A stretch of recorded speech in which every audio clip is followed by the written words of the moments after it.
Sir, mahirap ba ang academic sa PNPA? May ilan na mga kadete na nasususpend or nadidismiss dahil bagsak sila sa academics. Kaya hindi ko pwedeng sabihin na madali lang yung academics ng academy. At masasabi ko din sa sarili ko, may mga times din na nahirapan ako. Ang mga subject sa academy ay hindi naman parang rocket science. Halos parehas lang ito sa college and universities. May minor subject and major subjects. Example ng minor subjects ay yung mga very common tulad ng math and English. Pagdating naman sa major subjects, more on law and policing. Example nito, CrimPro, Criminal Law, Interpol, Dactyloscopy, Investigation, Traffic Investigation, at marami pang iba.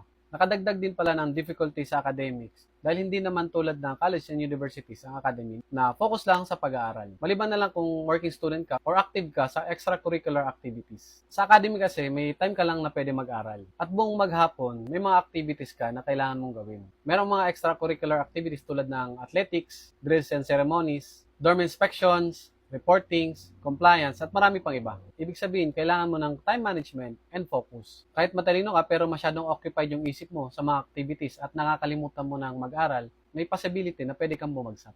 Kaya hindi sapat na matalino ka lang. Kaya pag binigyan ka ng time na mag-aral, kahit ano pang nag-occupy sa isip mo, kalimutan mo muna yan, iset aside mo, then mag-focus ka dun sa pag-aaral. Kasi yun naman yung number one goal natin, yung makapasa sa academics. In my own experience, may mga times talaga na nahirapan ako sa academics ng PNPA. May mga times nga na naisip ko, na akala ko babagsak ako.